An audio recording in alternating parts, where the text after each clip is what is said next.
I'm a little bit deaf. Right. That's thanks to ISIS firing a bomb in Syria, and it's messed with my ears. Wait, there's a story. Since Israel ramped up its genocidal war against the Palestinian people, the opposition has, in my humble opinion, developed a strategy without coordination and without a central leadership.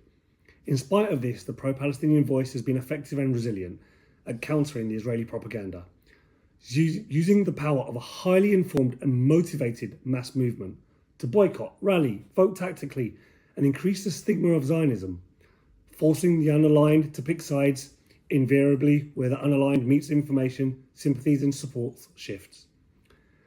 This fragmented opposition has created for the Zionists an unbeatable many-headed hydra that is winning the propaganda war, waking up not only the younger generation to the cruelty of Israel's apartheid state, but also their parents, who are stunned at the lies they were fed since their youth, which have been proven to be falsehoods.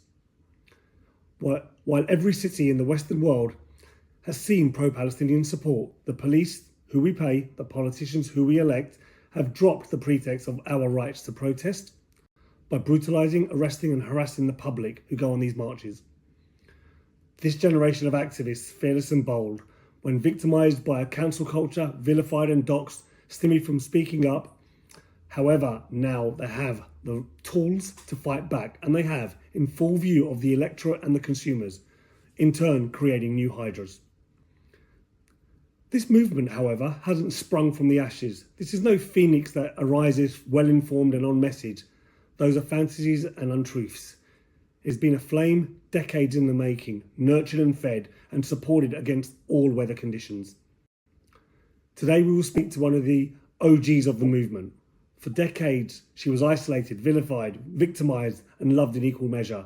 A lifelong activist for justice, a journalist, a prisoner of the Taliban, a revert to Islam, a mother, a wife, a friend, a Nobel Peace Prize nominee, and most importantly to us, a mujahid, Sister Yvonne Ridley. Wow, thank you very much for that introduction.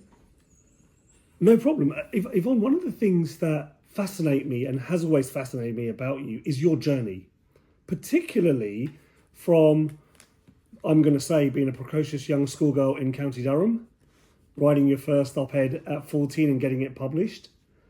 Tell us how someone at 14 cared so much and what your journey was in those early days. Well, I've always had this ability to step into someone else's shoes. I've, got a great imagination. And as the youngest of three girls, I often had to amuse myself. And so I would have imaginary friends, all the sorts of things that kids playing on their own get up to. And this ability to be able to step into someone's shoes, I've had from being a very young age, and I've also had a very strong sense of justice, of what is right and what is wrong. And I suspect a lot of that came up from my early upbringing on Sundays.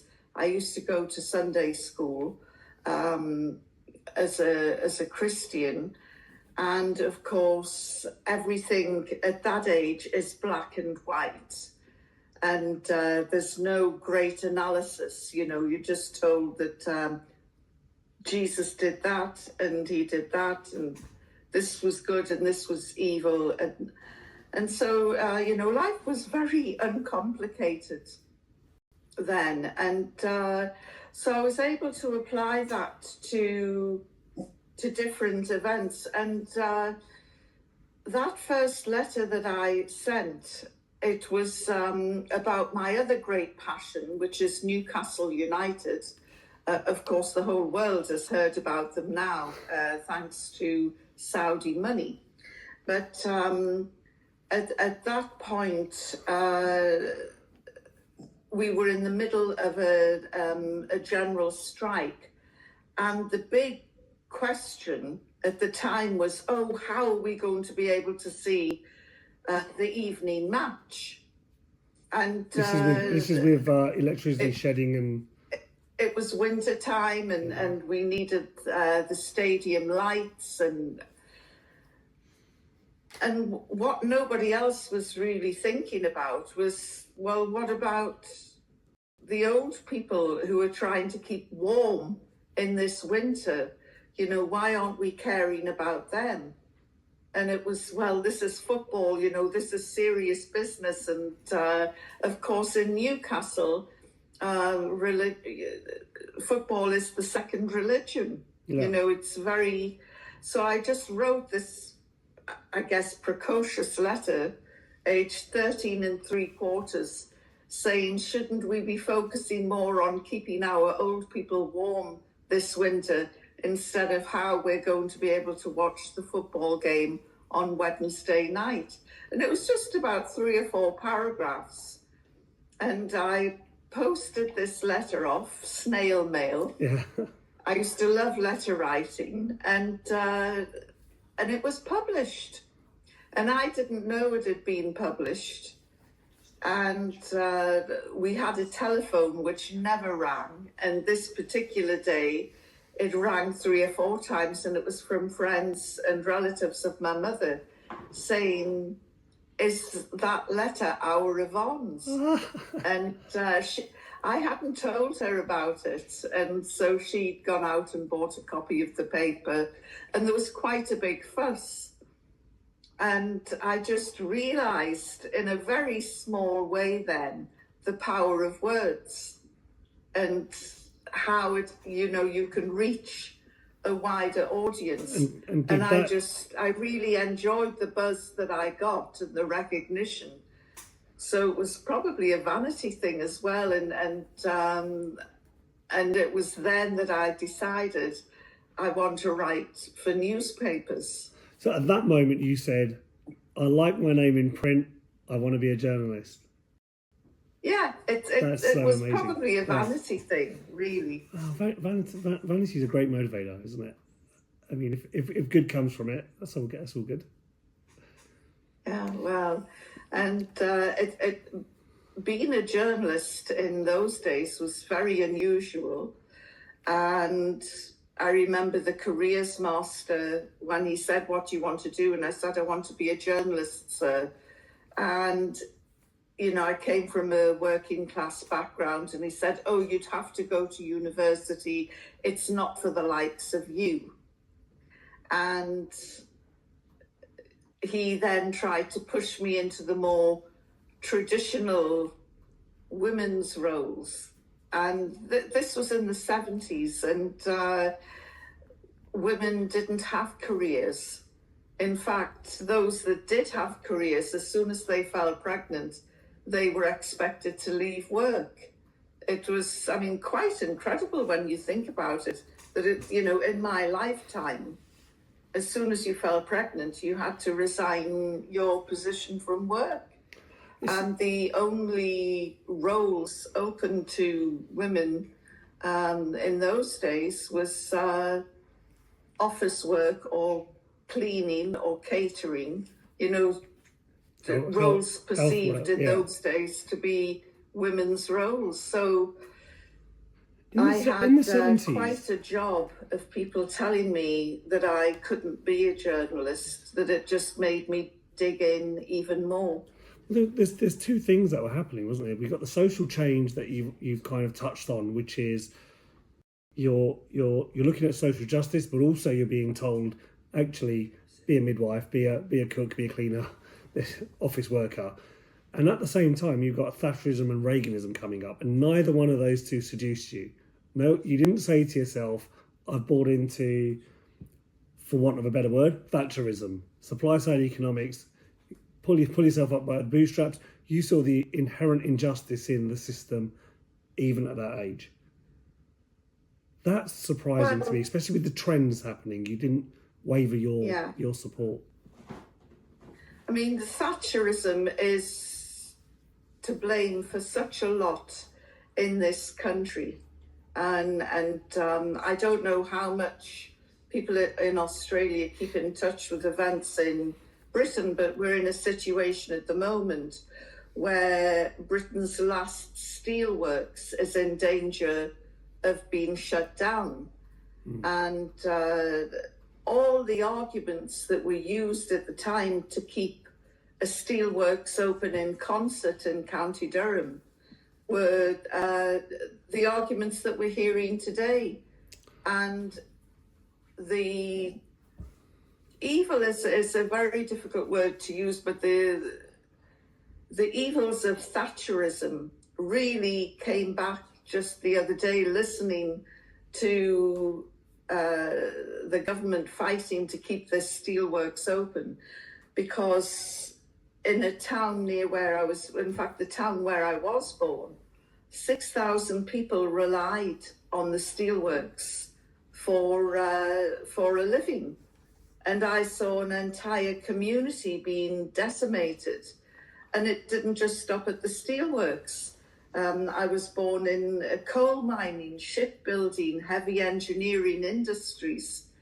And one by one, she swung her axe, and all of these communities were destroyed. But most of the journalists. So when I hear Thatcherism, it really makes me bristle. Although I have to say, and I've never in my 60 odd years said anything kind about Margaret Thatcher, I have to say today I think she would stand up to Israel. And she had stood up to Israel in the past. She expelled a couple of diplomats when they were caught spying red-handed in London. She also supported. She wasn't afraid to stand up to Israel. She was a war hawk, and she was a brilliant first hawk. So she supported the Afghan Mujahideen against the Soviet invasion. She had quite a strong pragmatic view on Israel. She was a Zionist, but she had a strong pragmatic. She wasn't a rollover that like the last several governments since Tony Blair. She wasn't one of that. I did buy into the Thatcher ideology, not so much in the get-rich-quick culture, but the self-reliance as a core tenet, the small state, low taxes. I kind of did buy into that. And I don't know if I got swept up in it, but that was the prevalent wind. The left had moved that way, the newspapers had moved, the right had moved even further right. Yeah, I'm with this. So I'm just fascinated with how you managed to stay your course, because now I can look back at Thatcherism and say, yeah, it's what we're seeing today is the failed experiment of Thatcherism. We're seeing the damage, the long-term damage, the decline that it's caused, the refocus on finance, or the focus on finance at the expense of manufacturing, has really damaged the country. The deregulation at the expense of the environment and financial security has left a $1 trillion hole. Liz Truss, for goodness sakes. that wouldn't have happened without Thatcherism. We know it. Brexit wouldn't have happened, even though she signed Maastricht. Brexit wouldn't have happened without Thatcher's stringent British ideology and the nonsense with the Falklands War. But I did get brought up into that, and you would have been in the maelstrom as the media shifted right, and that would have been a fascinating fly on the wall. How did you see that happen? Because you still survived, you still flourished, and you still kept your principles, and they didn't kind of change that much.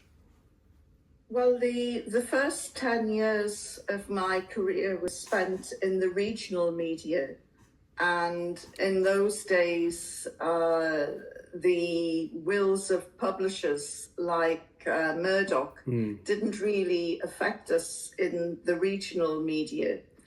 And of course, in those days, newspapers were very politically set on their path. Some of the red top tabloids were right wing and were happy to admit that they were right wing and would support politics towards the right. A couple of papers were left wing and were happy to nail their colours to the mast. And it never really affected the regional journalists like it has today. And I look at organisations like the BBC, and I just really despair, because when I first set out as a journalist, that was the gold standard to aim to in journalism. And now I look at the coverage of Palestine and Israel, and I just really despair. Do you think you've seen a quality drop, or have you just woken up? And I mean it in a lovely way. You've been awake a long time on this, but do you think you've been exposed to the hypocrisy or the low standards of journalism with the BBC? Because I've always felt, and even though I mentioned earlier I was slightly more right to you, that the BBC has never been fair and equitable or even an honest news broker. But did you feel that they've gone even further to the Zionist camp, or have you, There was an excellent book, and I think you can still get it. It's called Bad News in Israel, and it's by the late Greg Philo, who was a lecturer at Glasgow University. And he did an extraordinary investigation into bad news from coverage of the Israel-Palestine conflict. And they had a focus group of BBC viewers, and they asked them, where do Palestinians come from? And these people who got all of their information from the BBC went Pakistan, somewhere in Asia. They genuinely didn't realize that Palestinians came from Palestine and that this land existed thousands of years. And it's not some sort of invention from the Arab world. And in fact, Shakespeare mentions Palestine in one of his plays, and Herodotus from the 5th century before Christianity, he mentions Palestine as well. So Palestine has been around for quite a lot of years, and yet here these BBC viewers, because they relied on the BBC for all of their coverage, were unable to say where Palestinians came from. And the level of ignorance was really quite shocking. And it's at that point that you realise this drip, drip, drip of misinformation, manipulation and propaganda can really destroy people's perceptions.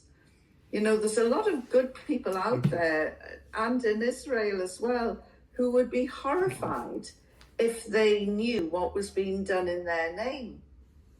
I mean, the Americans, there's a website called If Only Americans Knew, and they as well are sleepwalking into a nightmare, which we're now seeing as Donald Trump. Fascinating times we're in. But we're going to talk about other fascinating times, and I'm going to fast forward a little bit to 9/11 and that era. So not the date, the era. And now you're a foreign correspondent, and you've worked up to the glamour division, the heavyweight division of journalism.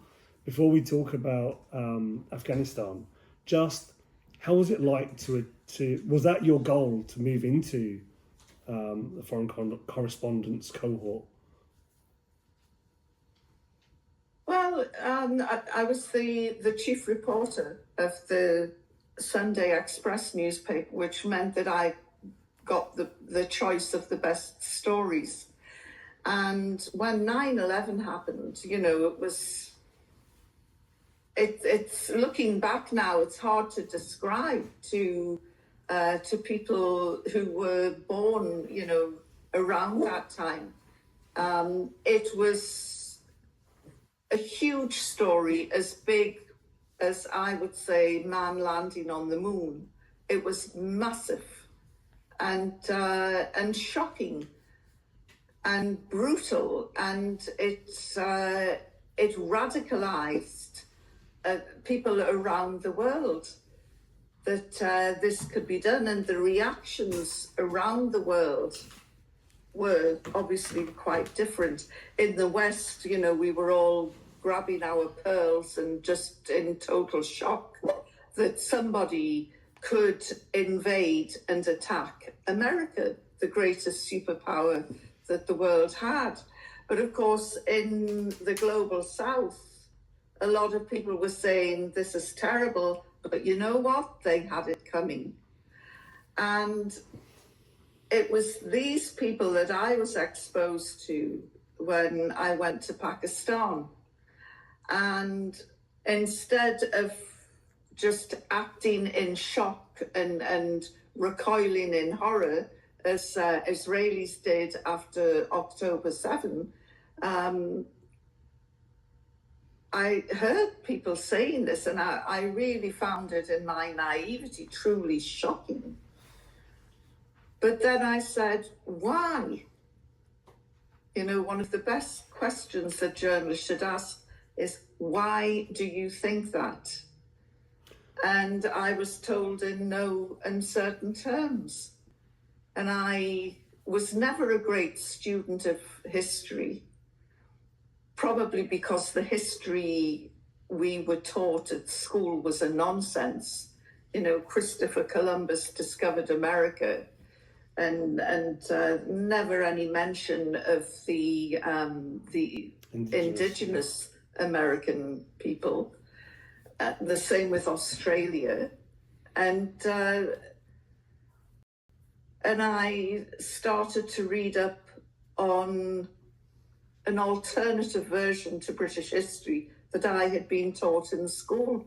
And I just look at the Union Jack now, and I see the butcher's apron, as it was called in the global South, and read about the atrocities committed by Britain in India, in Kenya with the Mau Mau rebellion, and the wiping out of the indigenous populations of America, New Zealand, Australia.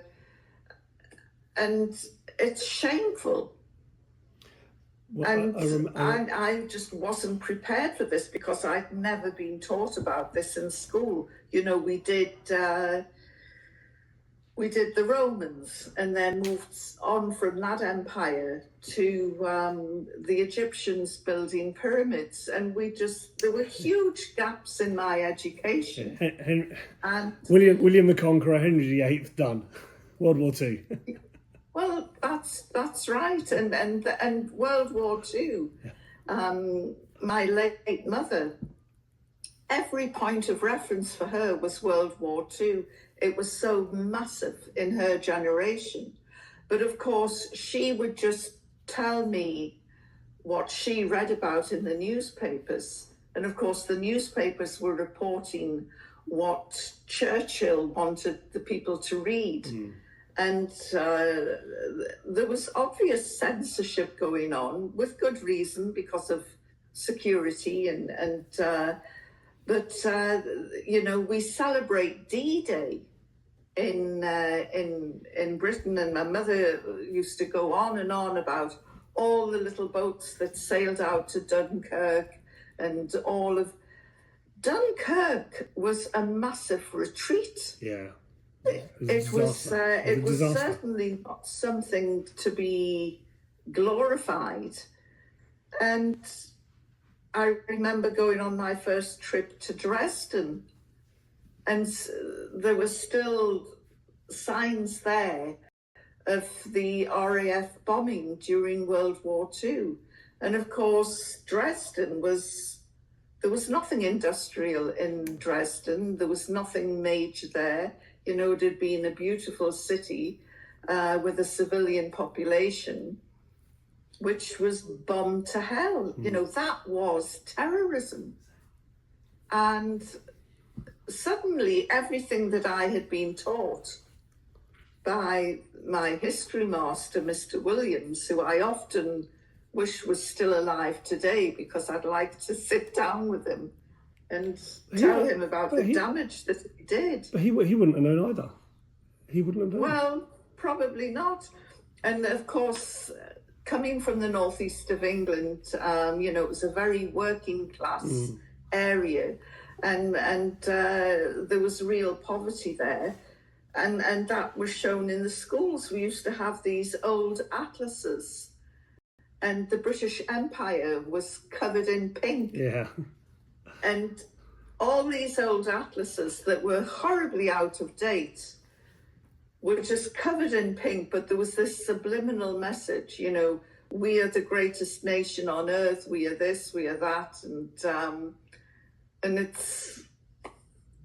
and of course it's all propaganda and brainwashing. And so now I'm acutely aware of what's going on, and we've had over 20 years of brainwashing about the Taliban, and that has been so intensive that now Britain is trying to find a way of how can we sit down and talk with these people without the nation turning round and saying, why are we having anything to do with them? You said that they were brutal and evil and rotten, and so why should we sit down with them? I don't even think it's the nation. I don't think the nation has an opinion. I think it's the very elites that they had to coerce into supporting the war are now the very elites that now have to find a logical way. It's a logical way now to engage with people that beat them in a war that we can now have to engage with. I think the whole Afghanistan quagmire was predictable, and from the moment the first British troops went in, there were people that knew, you are leaving. You will not leave as winning. And when we saw the Karzai government come in, we didn't see a liberation government, we saw a corrupt government. And then you saw the warlords all turn up, and we thought, you guys don't care about women's rights.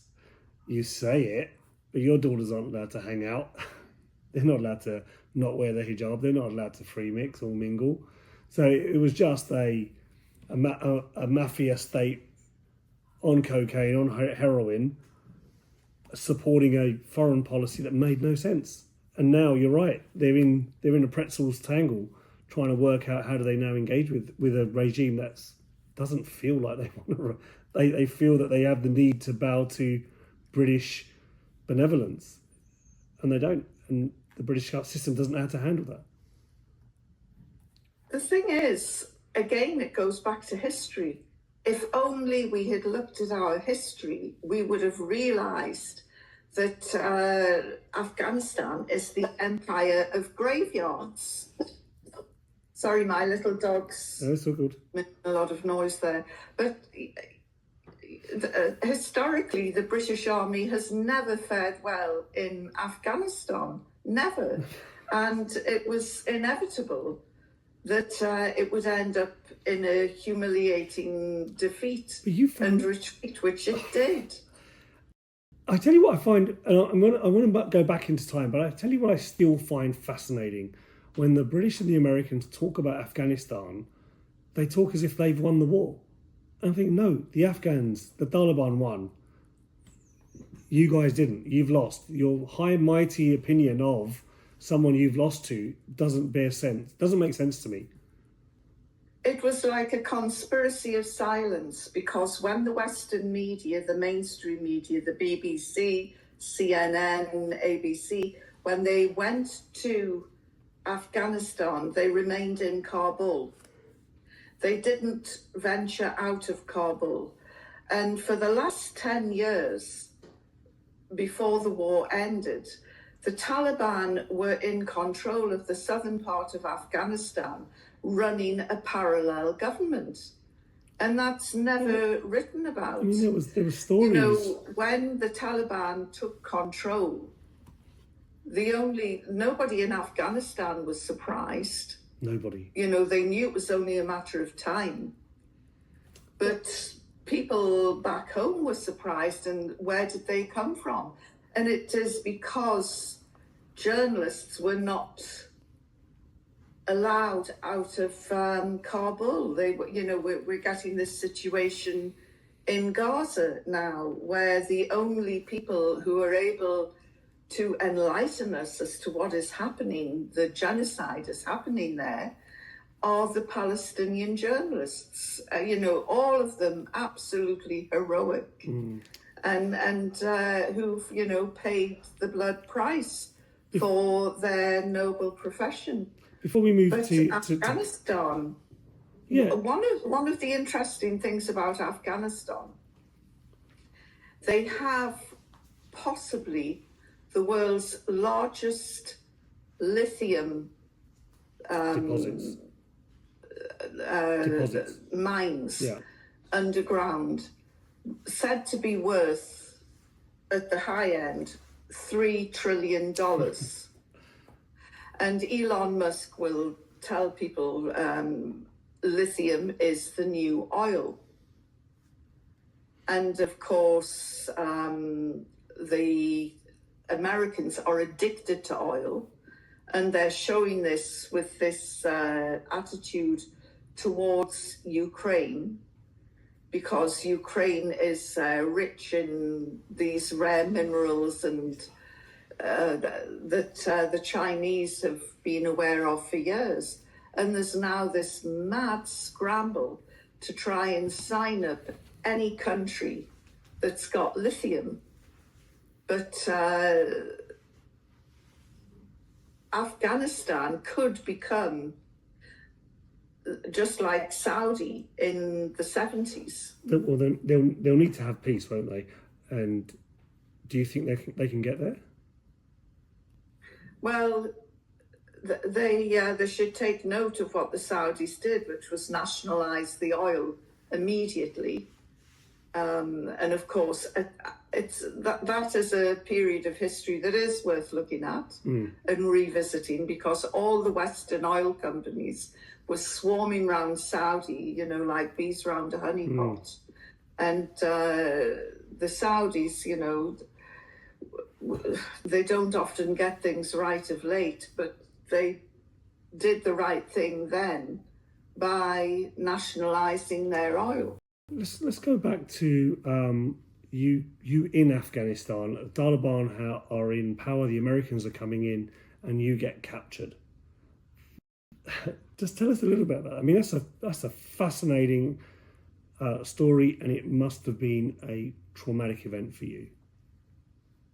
Well, I was highly motivated as a journalist to get exclusives, to beat other journalists. And you get two types of journalists. You get ones that will hunt in packs, and so they all get the same story and they all agree on the same story, and nobody gets ahead of the other. Everybody gets the same.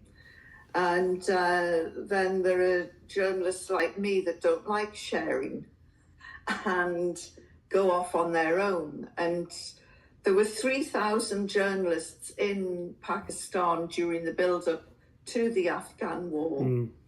And I decided to go into Afghanistan. I mean, when I talk about it now, it sounds madness, sheer undiluted madness, and I just wonder what I was thinking of.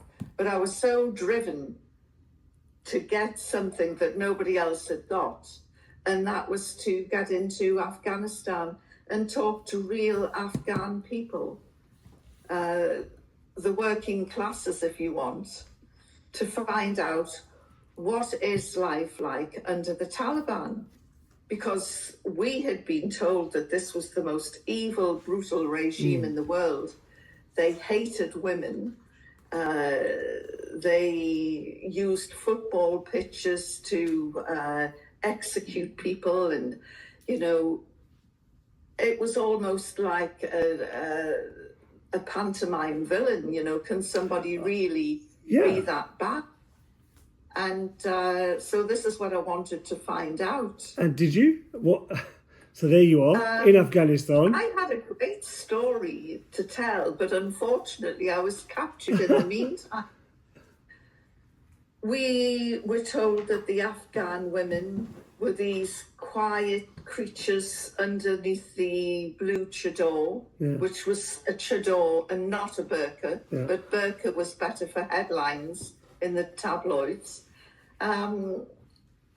And far from being shy, oppressed, intimidated creatures, the Afghan women that I met were highly opinionated, quite scary in a lot of ways. They weren't at all afraid of the impending war of the Americans. They just said, bring it on, we'll fight the Americans as much as anyone else. And so these were the women out in the rural parts of Afghanistan, not the elite living in Kabul. So it was quite an eye-opener for me. You didn't expect that. You thought you'd go there, you see timid, weak, oppressed women who are looking for the great American guys to turn up and give them liberation and freedom. And what you found was people who are up for a fight. So no, we're okay. Absolutely. I mean, the Afghan women, I don't know how many times they've been liberated over the centuries by white men with Western savior complexes. But it's really insulting to them. And it took me a couple of years really to try and get an understanding of the Afghan people, of the culture, of the privileged elite who dominate the media.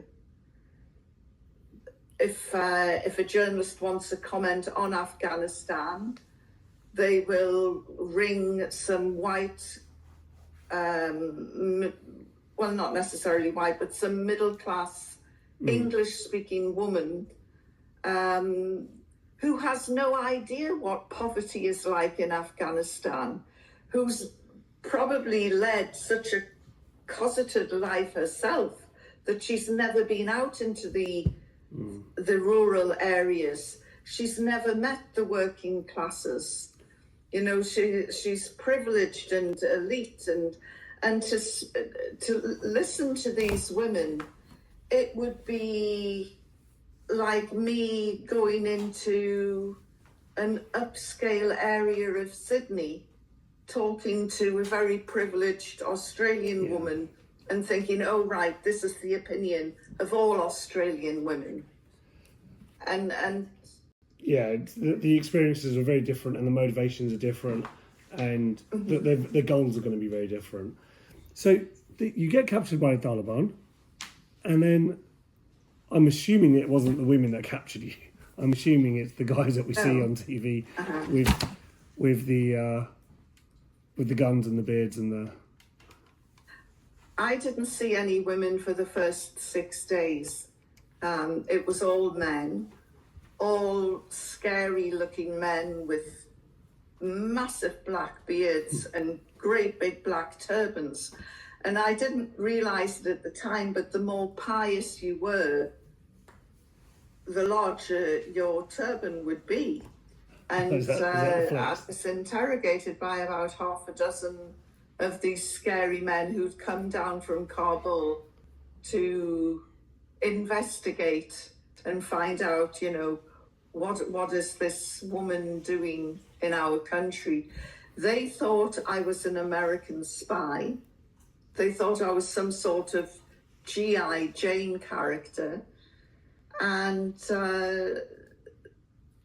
they fell in much the same way as I did.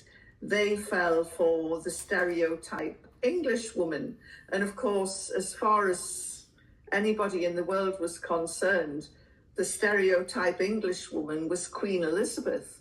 And they were saying to me, Do you know the Queen? where are you from? And I'm saying where I'm from, and they're saying, well, your voice, where is your accent from? And I said, well, we don't all talk like the Queen. And I said, I come from the north of England. I said, the tribal areas, which they quite liked. I said, you know, the area between Scotland and England, that's where I come from. And, you know, my tribe is called Geordies. And they, as I say, they too had, as I put them in a box, they put me in a box. And so it was quite interesting. It was a complete clash of two cultures. You're talking different languages. Your worldviews are different. Your culture is different. Your gender, everything, as in everything is different. And somehow you've managed to communicate and build a bond. Well, a connection, maybe not a bond, a connection. It wasn't because I treated them with respect. I was terrified of them, and I was convinced that they were going to kill me. And, you know, everything we're controlled by is fear manufactured up here.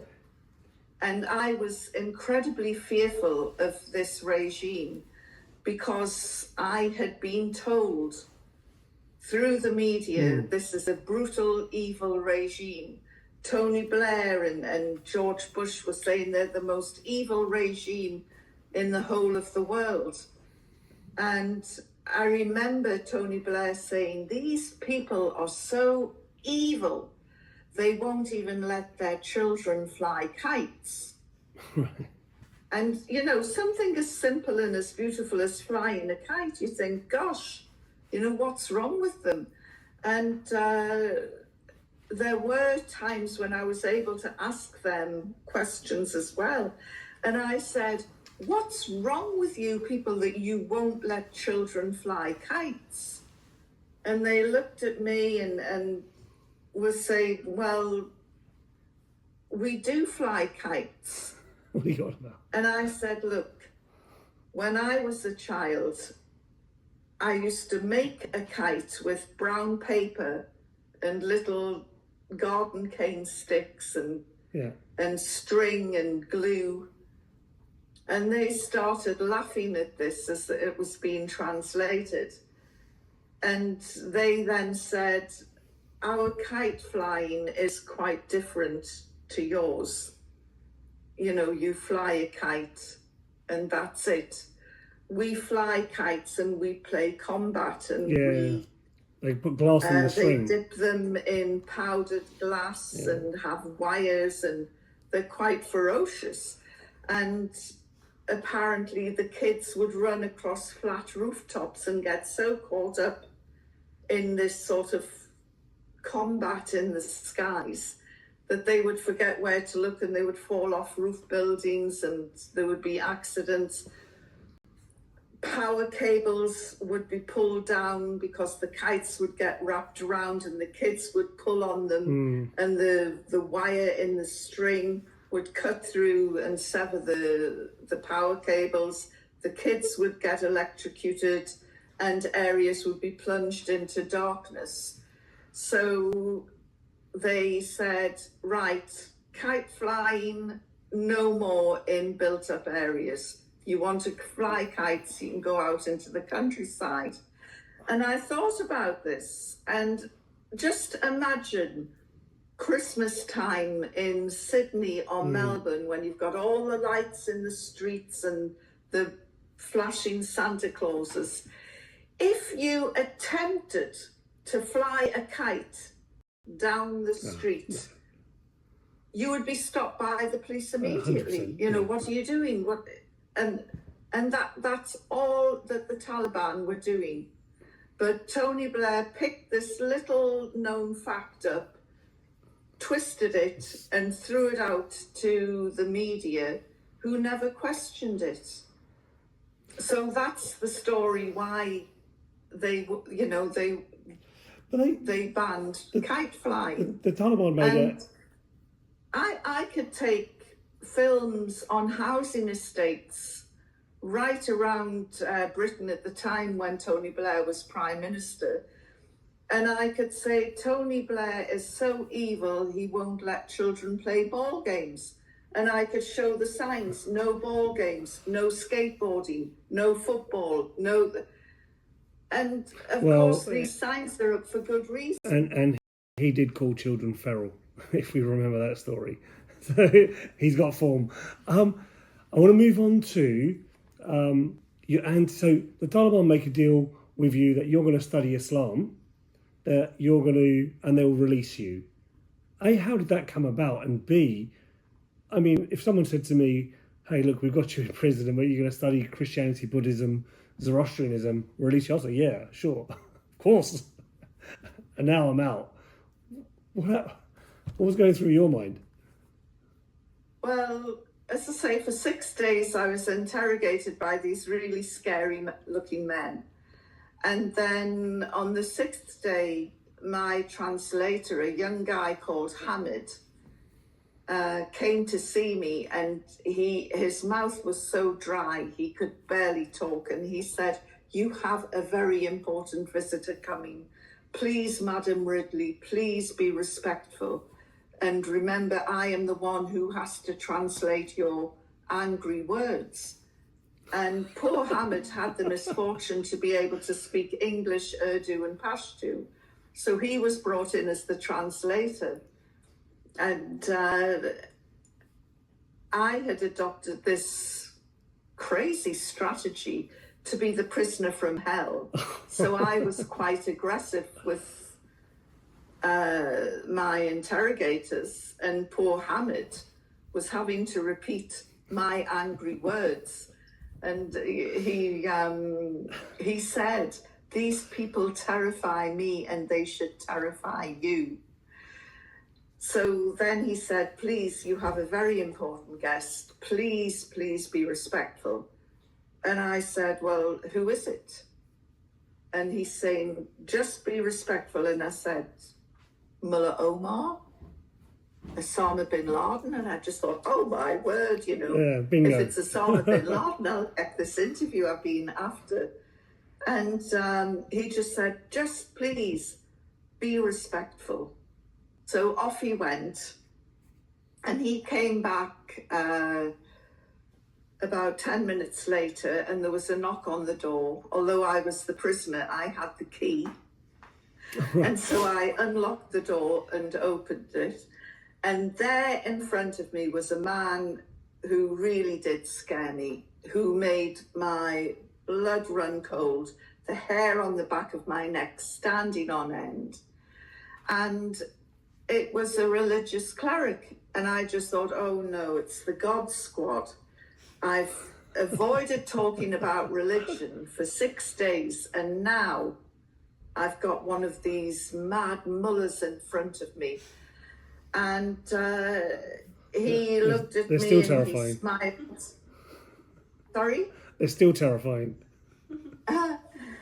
He looked at me, he smiled, but there was something really odd about him.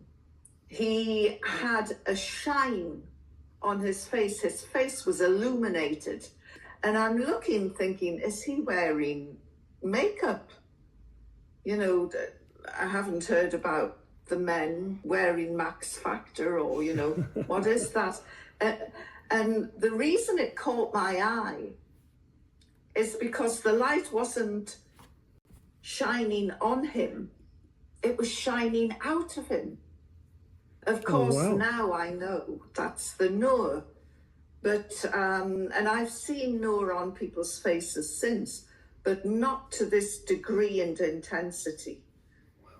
And as I say, that freaked me out a little bit, thinking, you know, who is this? And he had an immaculate ivory gown and a big ivory turban. And by Afghan standards, he had quite a modest beard and light brown eyes. And so, as I say, this just really threw me. And So he glided into the room. He was very elegant, and he sat down, and he had his beads, which I thought, what's he doing with a Catholic rosary? You know, Right, he had okay, these yeah. beads. And again, complete clash of cultures, although he was educated. He said to me, so what religion are you? And I thought, oh, here we go. And I said, I'm a Christian. And he said, yes, but what sort of Christian? Are you a Roman Catholic? Are you a Protestant? I said, I'm a Protestant from the Church of England. And he had this enigmatic Mona Lisa smile. And he said, and what do you think of Islam? Well, in truth, I knew nothing about Islam. And the little bit that I did know, you could write on the back of a stamp. And he said, so what do you think of Islam? And I said, oh, it's wonderful, absolutely amazing. I said, do you know, the people around here are so into their faith, they pray 5 times a day. I said, imagine that. Of course, I had no idea that the 5 prayers were obligatory. One thing you do when you're locked up in a cell is you count things. There's nothing else to do. So you count your footsteps. You count how many paces across the room, how many paces, and how many light switches there are. You know, you just count things. And I counted the prayers. And every day I counted 5 prayers. And I thought, gosh, you know, 5 times a day, the absolute fanatics. And I had no idea, in my ignorance, that the prayers were obligatory. He must have thought, you stupid woman, but he didn't say it. And he just said, yes, Islam is a beautiful religion. And then he paused, and I jumped in to fill the gap again and went off in praise of a religion that I knew nothing about. And when I'd finished, he just sat back and he said, so you'd like to convert? And I just thought, oh, he's trapped me. Yeah. I'm in a cul-de-sac now. If I say yes, I'll start worshipping your moon god, just give me the paper and I'll sign. He'll say, you insincere, fickle woman, take her away and have her stoned. Or if I say, no, I'm not interested in becoming a Muslim, he'll say, how dare you offend me, take her away. So I'm agonizing, and this silence is getting louder and louder. And then this little light bulb went off in my head, and I said, thank you so much, but you know, I can't make such a life-changing decision while I'm in prison. But I said, if you let me go, I promise I will read your holy book, your Quran, and I will study Islam. And he just smiled then, and he's still moving his beads. And he said, okay, and he just got up and left. And about 10 minutes later, Hamid came back and he said, you're going home. So this was all done. This was all done in English. This conversation was all in English. Well, it turned out that was all I needed, but I didn't realize it at the time. And I just punched the air thinking, yeah, I'm getting out. And, you know, how clever of me to deal with this Milana in such a way. So I was over the moon, and the next thing I'm on a journey up to Kabul, and we drove straight past the airport, and I didn't see any Red Crescent plane taxiing around. And then we went to the grimmest third world prison you could imagine. And I was put in there. And that was quite a shock to the system, because for 8 hours on this arduous journey, which now only takes about 3 because the roads have improved, I was convinced I was going home. And I wasn't. As it turned out, I was going to spend 4 more days in prison. And what I've since found out on subsequent trips to Afghanistan is that Mullah Omar had spoken to the head of intelligence in Islamabad, who is still alive today. And he'd said, you know, what's happening with this Westerner that you've got locked up? And he said, oh, she. And he went, she? You mean it's a woman? Mullah Omar just assumed that I was a man. And he said, you've got a woman locked up. Are there any other women there? And he said, no. And he apparently blasted him out and said, this is against all of our teaching, all of our beliefs. Get her out of that male environment and put her up in Kabul, where they had 8 Christian women awaiting trial for trying to convert Muslims to Christianity. So that's why I was moved from Jalalabad. And I was actually quite comfortable in Jalalabad, because it sounds grand, but it wasn't as grand as it sounds. I was being held in ex-King Shah's Winter Palace. And there was air conditioning, there was a flush toilet, you know, everything that you would want. In a prison. And instead, they moved me into this third world prison.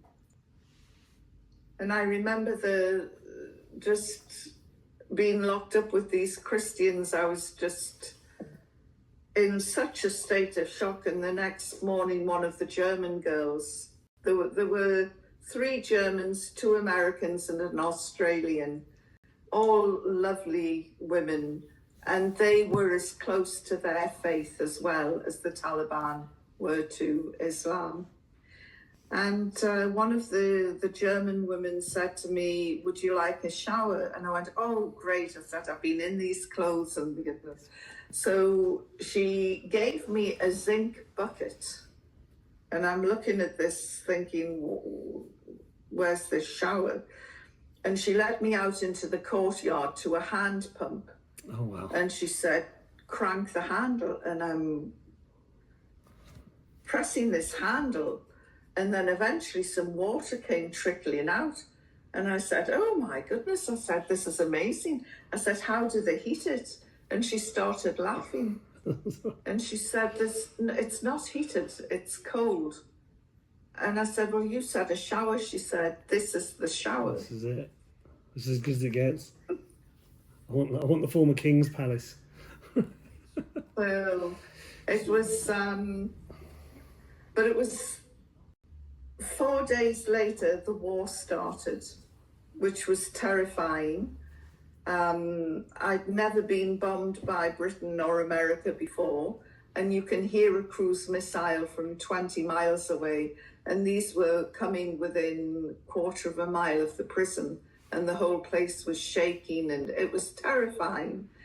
And then the next day, they said that they were going to release me, which surprised me. I didn't believe them. So I refused to open the door to my cell, and they said, if you don't open the door, we're going to have to break it down. Please, Madam Ridley, be reasonable. You are going home, inshallah. And I remember saying, what's this inshallah you put on the end of every sentence? Because it never happens. Because they were always saying, tomorrow you will go home, inshallah.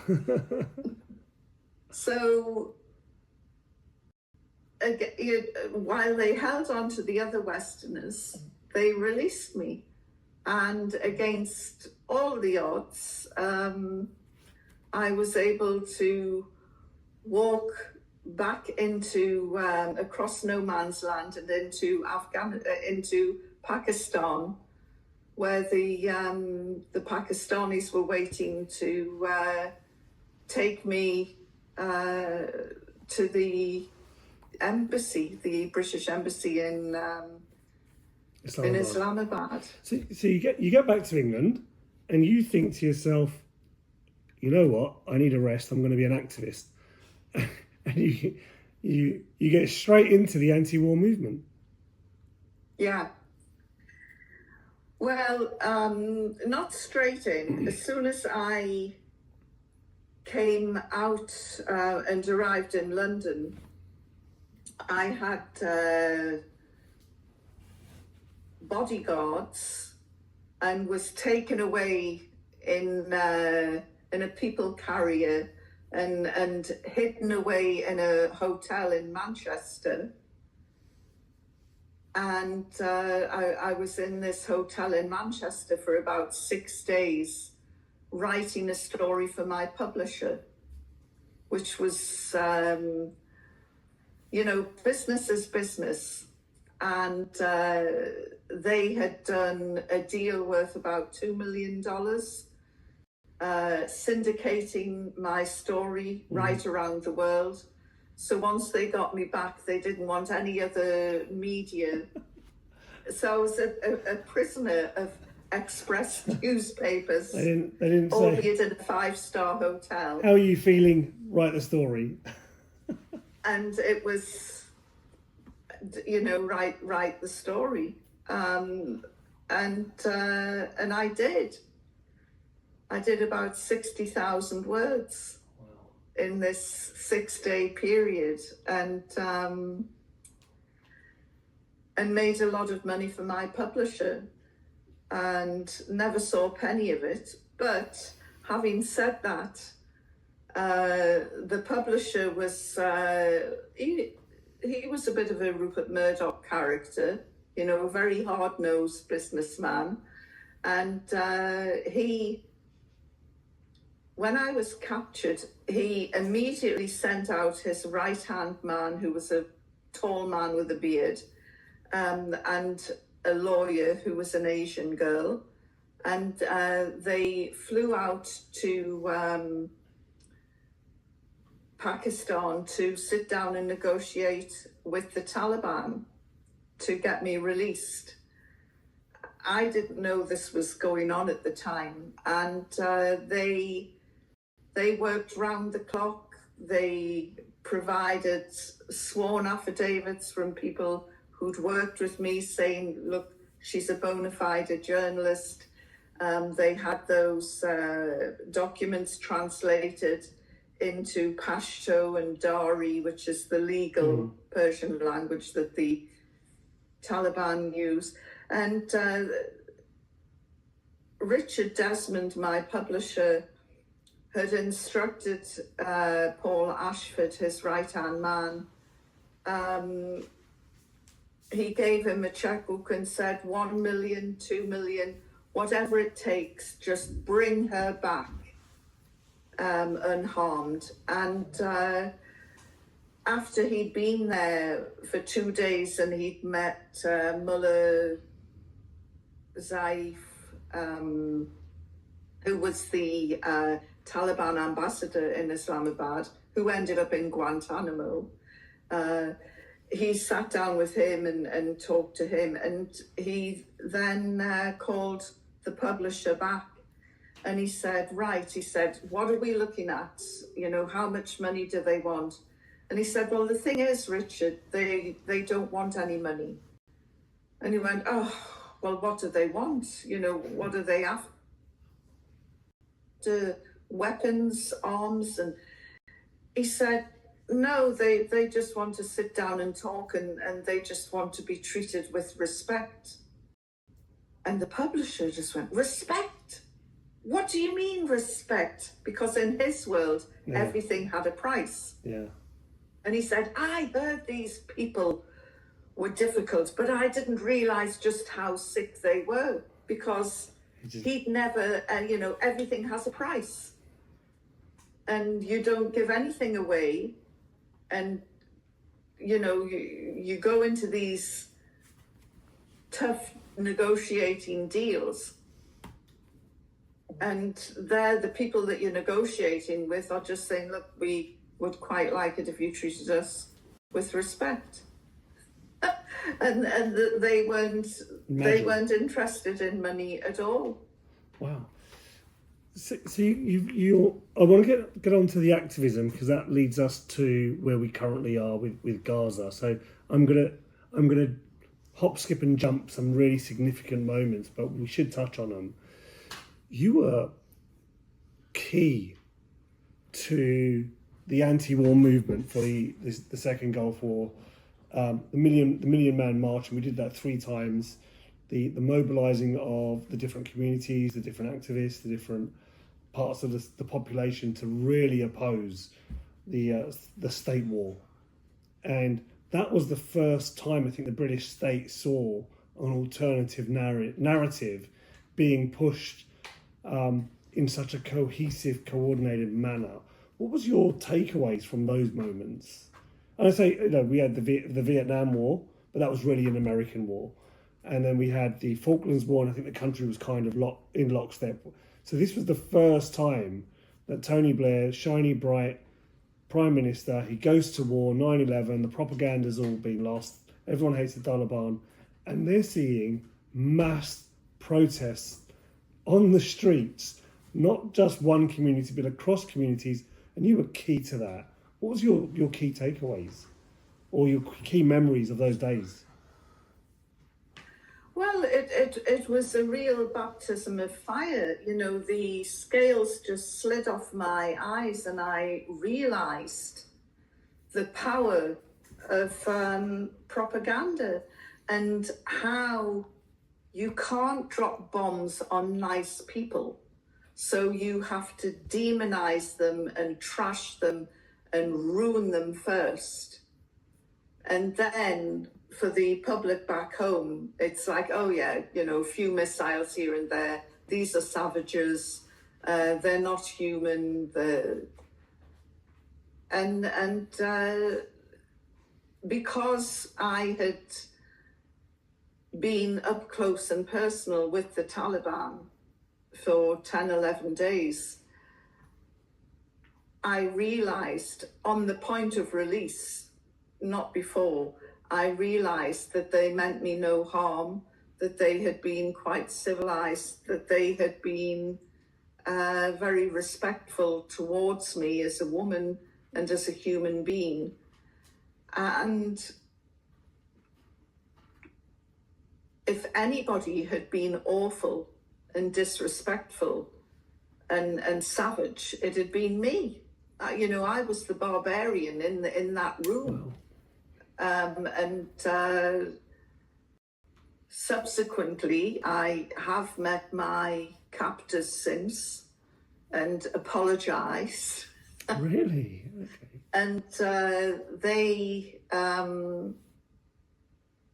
they realize as well that I wasn't that horrible harpy that they had been interviewing. You were defensive and you were confused. They have a lot of respect for me because I told the truth. And the truth is, some people don't want to hear it. And even today, people do not want to hear that the Taliban treated me with courtesy and respect.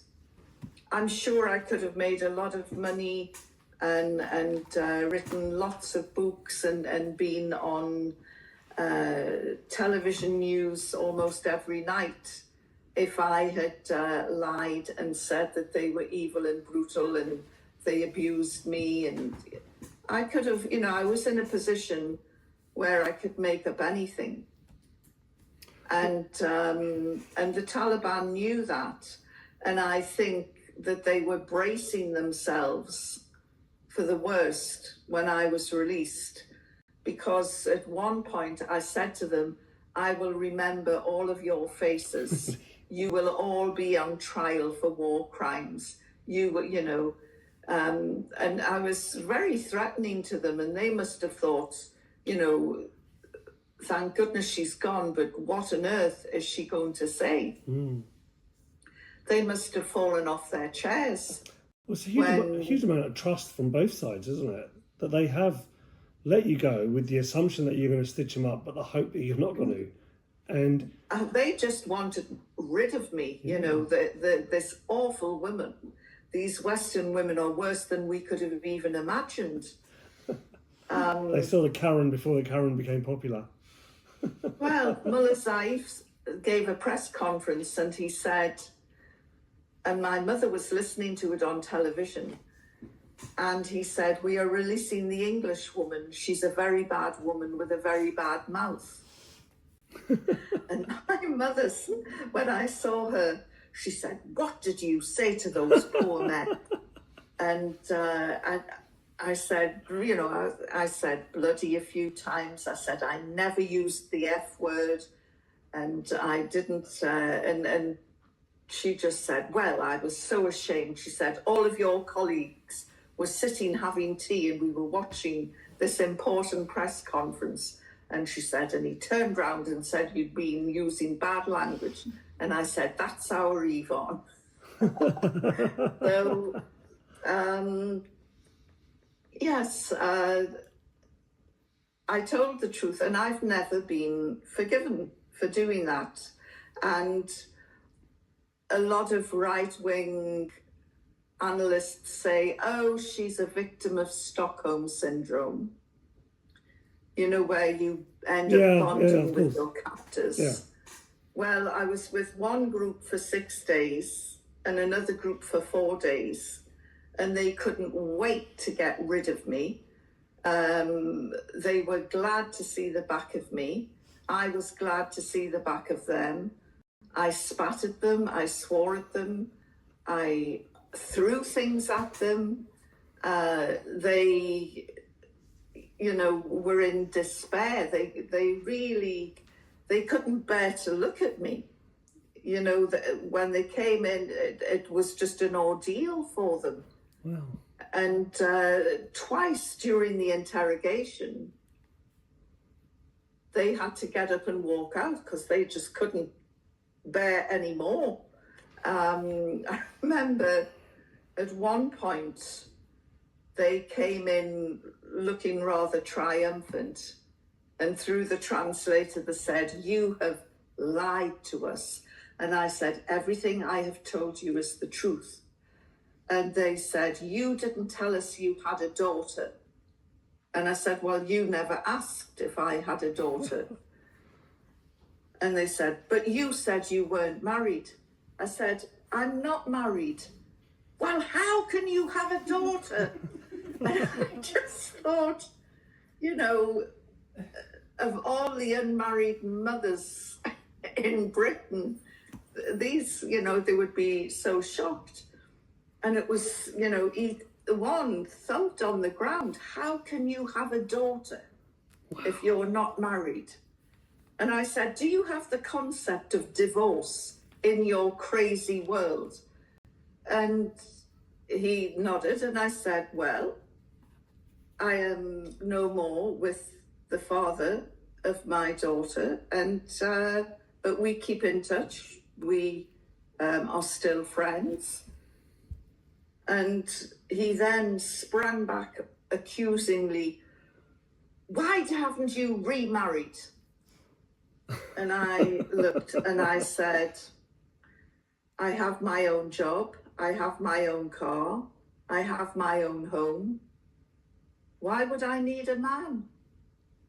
And poor Hamid is stuttering and trying to translate this. And they just all collectively got up and walked out. It was, you know, we can't listen to this crazy talk anymore. Yvonne? So I think they were more traumatized than me. And so to say that we bonded is a nonsense. But I was able to look back once I was safe. I was able to look back and acknowledge that they had treated me with courtesy. They had treated me with respect. There was a complete clash of culture and a lack of understanding, which I see today when I'm reading stories from Western journalists who really need to do what I did, which was start to try and understand the culture. And one of the first things that I realized I needed to do, although I'd given a promise, I needed to study Islam, because how on earth could I write with any authority about the Taliban if I didn't know their faith? And their faith was something that they practiced on walking into a room.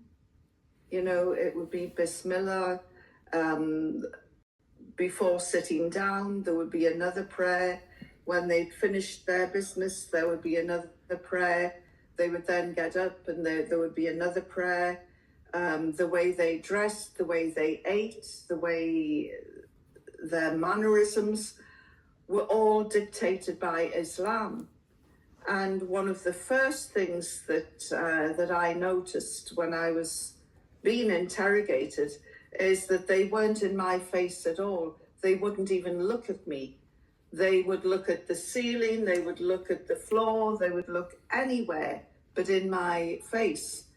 Of course, in my Western arrogance and ignorance, I saw this as a sign that they were so guilty that they decided that they were going to kill me anyway, that's why they couldn't look me in the eye.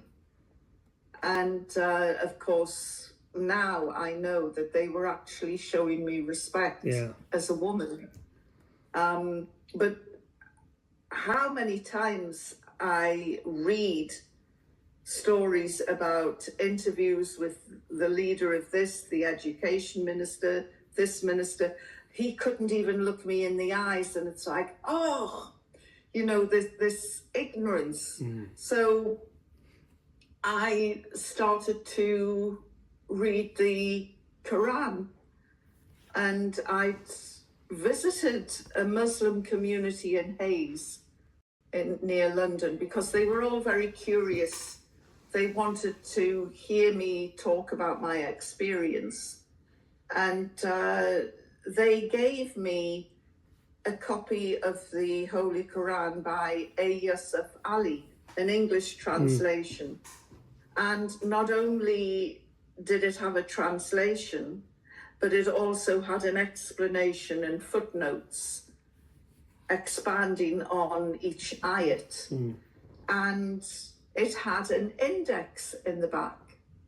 So I just thought, oh, this is perfect. So, you know, straight down the index, looking for FGM, women in education, forced marriages, of course, violence in marriage, all of these things I'm looking for. And I couldn't find it. But what I did find is that the Quran made it crystal clear that we women are equal in spirituality, worth, and education. And the first word, Iqra, read, which, you know, I had an interesting conversation with the Taliban education minister this time around a couple of years ago, saying, you know, challenging why they were denying girls education. And so what was his current reason? What was the reason? It was an educational journey. But very soon it became a spiritual journey. And I found in Islam an equality.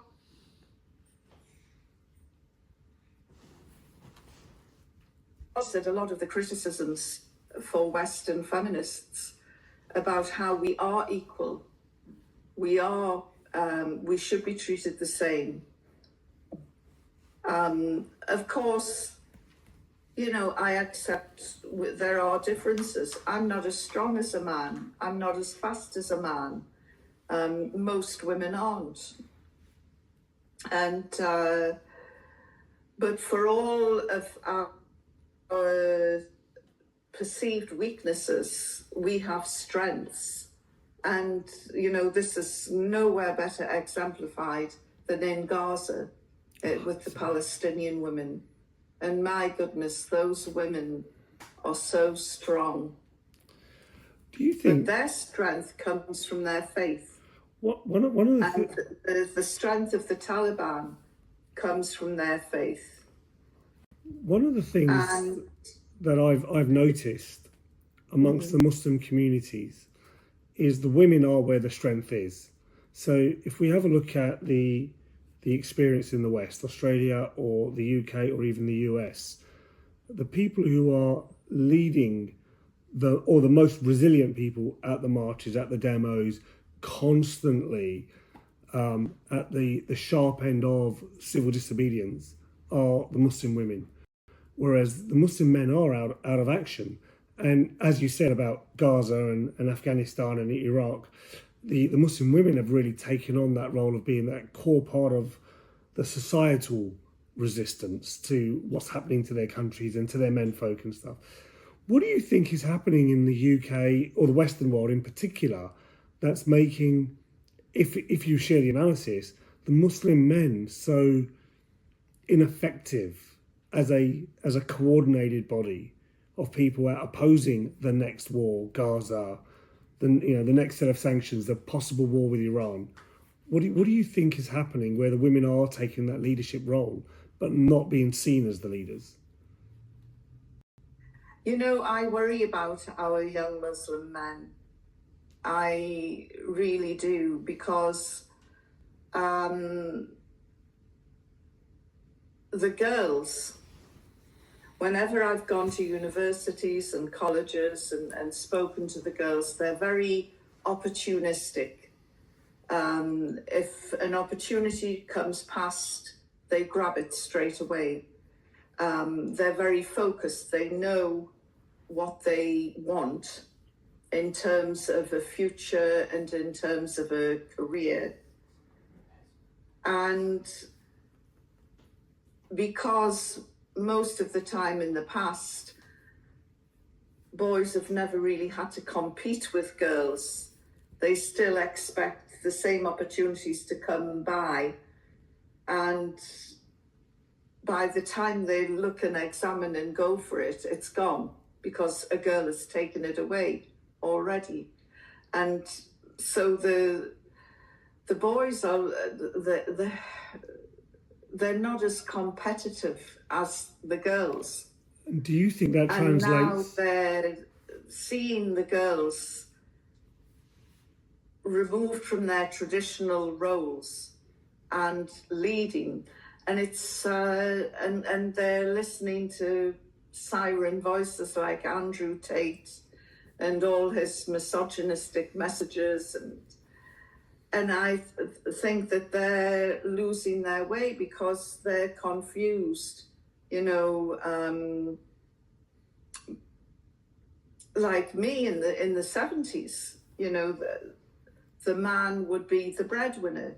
He would go into the pits or the shipbuilders or the steel works, and that was his future. It was already more or less mapped out for him. If his father was a steel worker, he would be a steel worker. If his father was a miner, he would go into the mines. The girls had motherhood, and that was it. And now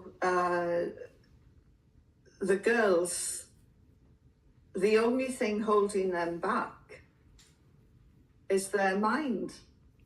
They're unshackled, they're ambitious, they see things and think, yes, I can do that. There's no reason why I can't do that. I see that translated in activism, Yes. in political activism. And I see what you've said about the guys translated in a lack of activism. They're still waiting or analysing or talking about a situation, and the world's moved on.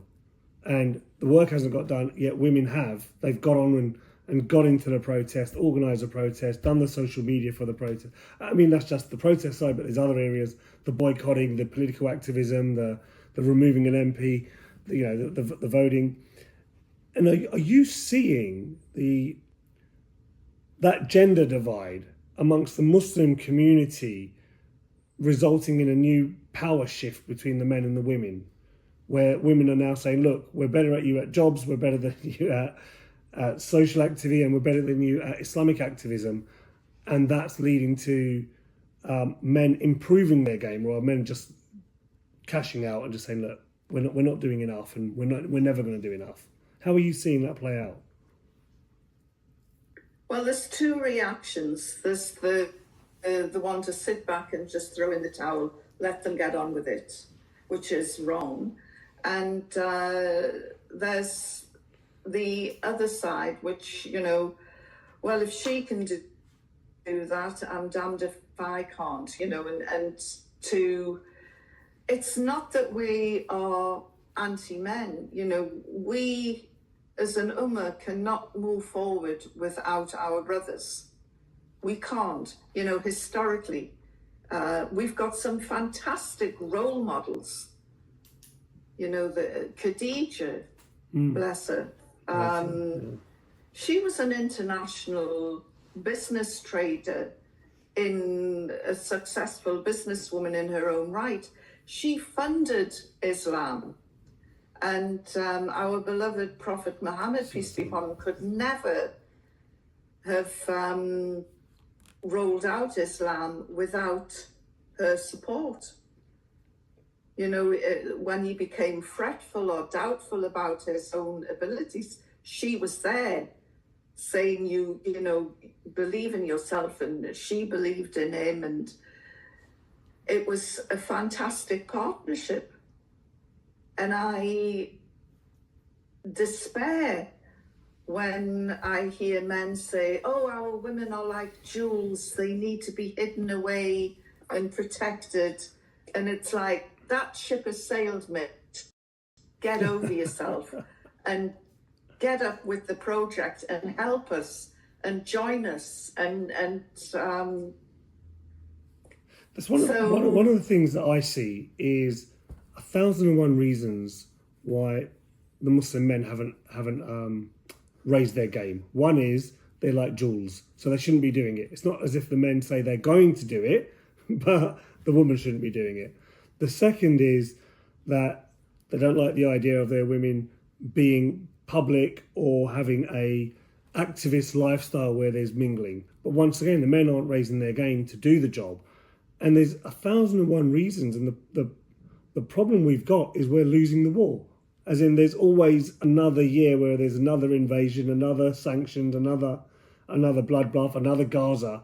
It doesn't stop. And yet the Muslim men have found ways of avoiding their responsibility, yet the sisters have not only taken on their responsibility, but are thriving in their private lives as well.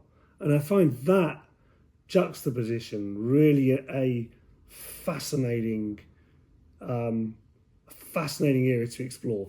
A lot of the movements that we're seeing, or groups that we're seeing, you got Muslim men as the leaders, yet you scratch the surface and it's all women doing all the work. And I always think to myself, why haven't the women lynched the men? Just get out of the way. It's just, you're still plugged in. So what are you seeing? When I see a great leader, I don't see gender being an issue. And, having survived the Thatcher years, women leaders are not necessarily the best choice. I mean, Liz Truss went and crashed the economy. So, there are just as many bad leaders as there are good leaders from both sides. Sheikh Hasina in Bangladesh, is one thing. But if you look at all of the successful revolutions around the world, they are the ones where women have been out on the streets as well. And of course, we saw this with the Iranian Revolution. And now, unfortunately, the treatment of women in Iran leaves a lot to be desired.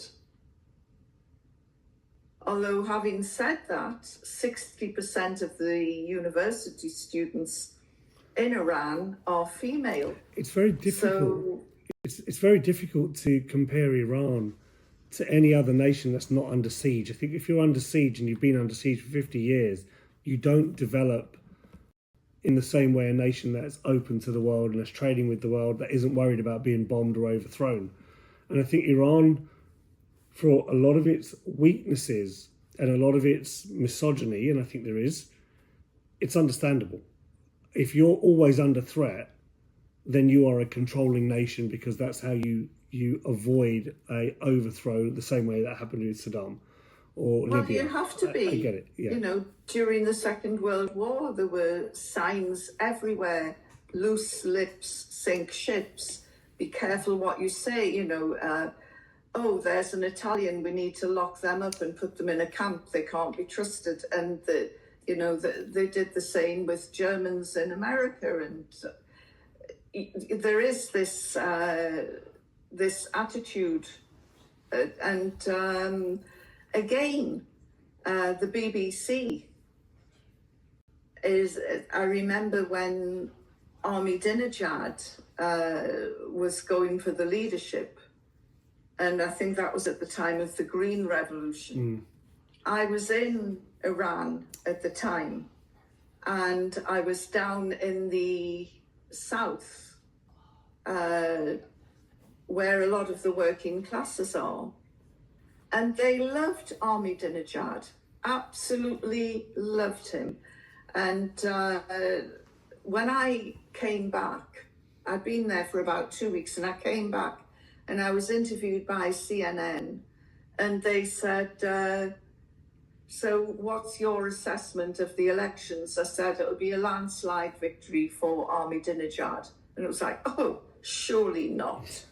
And I said, look, you speak to the privileged elite in North Tehran. You are not speaking to the farmers, to the peasants in the rural countries. You're not speaking to the working classes because they don't speak your language. But I said, if you could find an English-speaking peasant, they'll tell you Ahmadinejad is going to win. And they just derided me, and again, Stockholm syndrome, she's a Muslim now, she's lost her ability to analyse. And it isn't that at all. It's the age-old story of you only listen to the loudest voice that speaks in your language. And it is so frustrating. Hold that frustration, Yvonne. Yvonne, I'm acutely aware that we have run out of time, but there are some really important topics that I would love to cover with you. Can we lock in a next session and within a week or so and cover up your activism in the UK with the anti-war movement? Your I would situation, love to. if that's okay, the situation with the Rohingya and your involvement there, and then really what are you seeing in Gaza, and advice to the current group of activists and organisations, and how do we move away from a disparate, independent, many-headed monster into a coordinated machine? We've got to keep the faith, and I don't think that the resistance in Gaza will disappoint us. I'm quietly optimistic, although always seen and hearing about is the slaughter of innocent Palestinians. And it is brutal and it is unrelenting. But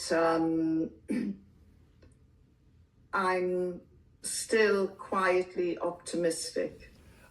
I'm not worried about their fortitude and their resilience. I'm worried about the Western world's ability to stay the long fight against Zionism.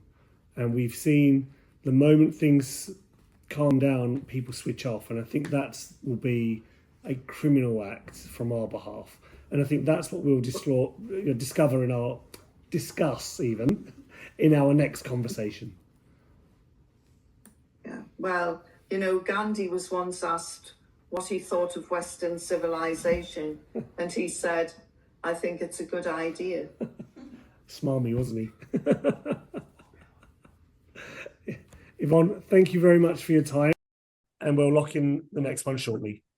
Thank you very much. Thank you. Thank you. Assalamu alaikum, sister. Assalamu alaikum. Thank you for your time. Walaikum salam.